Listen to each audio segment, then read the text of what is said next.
there's a lot of uncertainty about what is going to happen. I think a lot of senators who I've spoken with are very concerned about what this is going to mean. November 17th, which is the deadline for the most current continuing resolution, that is really just around the corner. And there are some real important negotiations that need to happen. The Senate says, they're going to do what they need to do. But when you speak with some people, specifically, I spoke with Senator Mike Rounds, and he was saying, the speaker is the one who is really going to be looking at these committees, is going to be the organizing authority in the House. To not have somebody in that position during these key appropriations negotiations is just going to really derail things. Welcome to Reporter's Notebook, where we talk to the Washington Examiner's top journalists about the stories breaking on their beats. I'm Jim Antle. I'm joined today by Congressional reporter Samantha-Jo Roth. Samantha-Jo, the speaker has been silenced. Kevin McCarthy, no longer the speaker. Motion to vacate passed. We have a headless House. Fill us in a little bit on what's going on. Or not. Yeah, it's obviously something some of us were expecting, but I think a lot of folks are just really looking at the real world implications of what is going on here. Obviously, not having a Speaker of the House is very difficult when it comes to a lot of the looming deadlines that we have coming up in Congress. We talk about it probably every week, right. But I believe they have maybe 43, 42 days left to fund the government. They already kicked the can down the road. So now this, what's going to happen with a speaker race is only going to delay the really important negotiations that they have to do. We've also heard a lot about funding for Ukraine. A lot of folks are very concerned about the fact that this last spending bill that they just passed over the weekend, it didn't include any Ukraine funding. And there was a hope that they would be able to do that in the weeks to come. Even some of that transfer authority that was left out of the CR, basically it allows the U.S. to transfer some of their stockpile over to Ukraine. President Biden doesn't even have any of that authority. So there's just a lot going on, and not having a Speaker of the House really just makes things a lot more difficult. So all of this was going to be hard, even with McCarthy and a speaker. But now you have multiple Republicans running for speaker. It took 15 ballots to get McCarthy elected in the first place. Who knows how much it'll take to get a replacement elected, and clearly it doesn't take that many to get one voted out. We're really looking at some hard deadlines and some hard choices ahead, aren't we? Yeah, I think there's a lot of uncertainty about what is going to happen. I think a lot of senators who I've spoken with are very concerned about what this is going to mean. November 17th, which is the deadline for the most current continuing resolution, that is really just around the corner. And there are some real important negotiations that need to happen. The Senate says, they're going to do what they need to do. But when you speak with some people, specifically, I spoke with Senator Mike Rounds, and he was saying, the speaker is the one who is really going to be looking at these committees, is going to be the organizing authority in the House.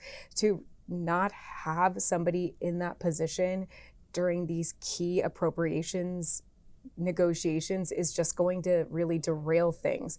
So I think folks are really looking at the potential that there could be another continuing resolution.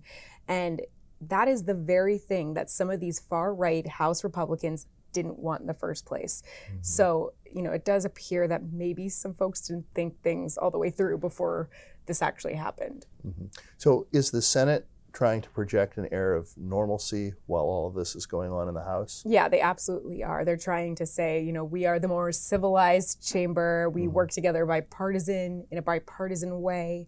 A lot of details, though, are just not there. You heard Senate Majority Leader Chuck Schumer saying, we're going to pass Ukraine aid. We're going to do everything we can.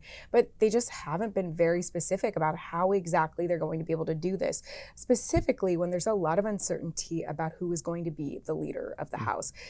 We already knew Kevin McCarthy wasn't that friendly to Ukraine, but he was a little bit friendlier than some. If it's a speaker, Jim Jordan, things are going to be significantly harder, more difficult. He does not want Ukraine aid. So, it just really remains to be seen. And there's a lot of uncertainty going into these next few weeks. Right. I mean, some of the speaker candidates actually seem to have their own objections to the Ukraine aid, where McCarthy's blank check talk was really more a matter of coalition management within his conference. Absolutely. We've seen McCarthy vote in support of Ukraine aid. And a lot of what he has done is tried, maybe to his detriment, is try to, win over as many people as possible. Right. And obviously it did lead to his downfall. He was telling people what they wanted to hear. And, it didn't lead to a good result for him. But at the end of the day, yes, McCarthy, really did not have his own objections. A lot of times when we heard him speak, it was about, maybe this isn't a priority in comparison to some other issues, Sure. like the border. We saw him pivot to a lot of those issues rather than actually, give us hard, concrete reasons why he objected to aid in Ukraine. One of the 8 Republicans who voted to remove McCarthy as Speaker is considering a campaign for Senate. How might this affect that race? Well, I can tell you a lot of folks are very frustrated with him. We're talking about Representative Matt Rosendale. Montana. He's from Montana. Obviously, a lot of establishment Republicans already have beef with him. Because he lost the previous Senate race against John Tester, the Democrat. Exactly. They called him Maryland Matt. That's something they used against him. That's fighting words. Yeah, exactly. So they don't want to see him do this again. But then on top of that, they already have their preferred candidate in Tim Sheehy. So they really want to see him.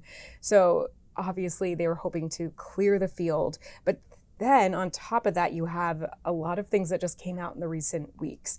Representative Rosendale, was actually reported as saying that he had prayed for a smaller House majority, a move that obviously would give him, in his faction as like a far right member, a lot more power.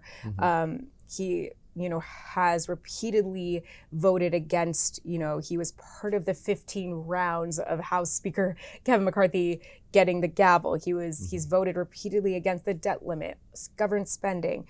So a lot of Republicans are looking at him saying, this is not somebody who gets along well with other Republicans in Washington.